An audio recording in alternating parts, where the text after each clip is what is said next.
We're going to go through your PLC. We'll start with edit recipe. Edit recipe, you're going to touch the number recipe that you want, or actually just go previous or next. That'll toggle through the recipe numbers. Once you get to your recipe that you want, just name it. So you can name it whatever you want. This is named pea shred. Hit enter, and then you're going to go through the program here with a recipe. So how many turns do you want? You can go to 2 decimal points. Let's go 5.25. RPM of the motor, 600 RPM is a standard. You can go up to 900 RPM. But it's really nice to be able to change your RPM on the fly. On your old machines, you had the pulley system, and this is really nice to be able to change your RPM. 600 standard, you go from anywhere from 0 to 900. These are your delays. These are your times. And what I was telling you guys when you were here was set these a little bit higher to start. So set your delays higher and then start coming backwards. So let's say you want to start at 2 seconds for delay before fill. Hope I did a negative there. We don't want to do that. So 2 seconds. 2 seconds delay after fill. We'll do 2 seconds transfer time. Oh, I keep hitting negatives. I don't know why I'm doing that.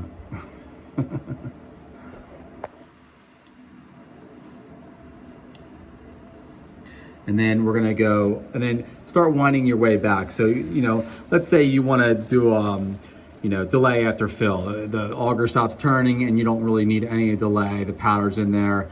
You go down to 0.4 seconds if you want, and then it'll save it in the recipe for whatever size, whatever the weights you're doing at that time are. But again, start with that at a higher level and then wind back. Agitation, most of your product's gonna be with fill. That's the blade inside the wall. Vibration, you can play with that. You can do it. Some of these products you don't want to lift at all, so maybe you just want to vibrate it as the auger turns. So that's with fill with vibration. Continuous is turning the vibration all the time. For that, you're going to, I don't think you're going to want to have vibration all the time. So you can do it, and the reason why is in your configuration screen, you can do it like a certain amount of time after the fill. So your bottles are pretty large, most of them. Most of the time you're going to be in with fill or have the vibration stay on after the fill. Continuous is there, but I don't think you're really going to use it. And this is it right here, vibrate time after fill. So right now it's 2 seconds. Once you edit a recipe, you can go into auto run. And you can see right now we're on recipe 2. You want to make sure you have the right recipe. You're at 5.25 turns. If you want to go less or more, let's say you're starting to trend upward a little bit or trend downward, you can toggle less or more. Right now we're at a quarter turn for each. And I'll show you how you can change that. I think we're still clear here. Then all you're gonna do is hit start, and then you'll once your photo eye is initiated at the beginning of the line, it'll start to run. All right, so we're gonna hit stop. All right, so we're going to go back here to manual run.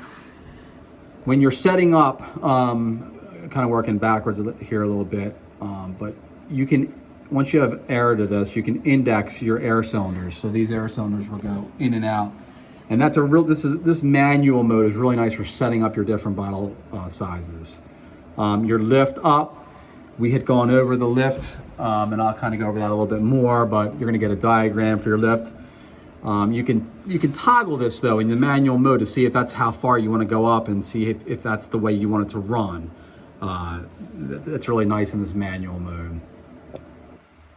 When you can jog your auger, say you want to fill your auger at the beginning of a run or empty it, the hopper at the end of a run, you can jog it and it will spin the auger. And your agitate can be on with fill when you're jogging it. You can have vibration on if you want in manual mode.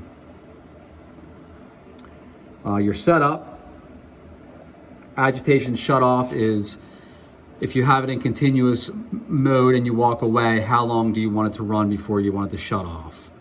It's just a safety thing. Low level delays, if you ever get a level control on this and you want a pre-feed system, you can add one, and that'll once the level control is made, it's how long do you want it until you want it to be made again.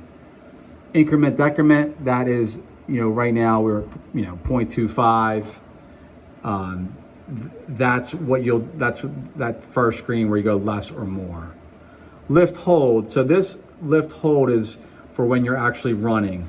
Do you want the lift to just stay there for a little bit of time when it goes to the top, when it makes and starts to fill, or do you want it to just come straight down right away? That's what lift hold is. Vibration, do you want vibration on or off? Do you want lift on or off? This is all in your configuration screen. Very important screen here for running. So that's pretty much it. Then you want to start your conveyor. You have an e-stop here. Over here is your conveyor speed control, or how fast you want it to run. There are some switches that we bypass. They're there, but this is a used machine and we added a newer vibrator to it. And we just bypass those switches. Just a couple other things real quick, other than your PLC, you have quick release clamps here for taking your hopper down. You guys know how to take this L bracket off.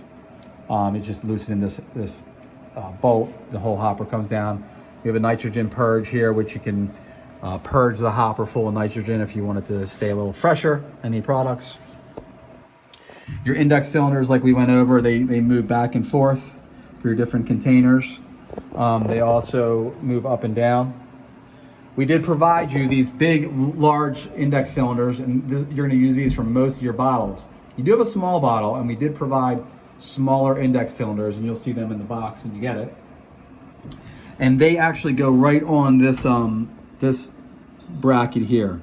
So these index cylinders can pop off, and you can put those smaller ones on using these holes that we gave you for the points and rounds. So these same brackets will be for the big cylinders and for the small cylinders. Your lift, again, you have all these little dials here.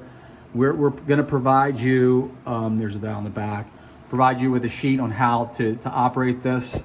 This is your guide for when it makes the micro switch. This goes up and down for your different size containers. So what you're gonna do is you're gonna change this for your different size containers. And then if you want any kind of air changes for how you want the air to flow, most of them are gonna be the same, I think. So these are not gonna be touched too much. This will be touched probably every time you switch over to a bigger or smaller bottle, if you want it to lift.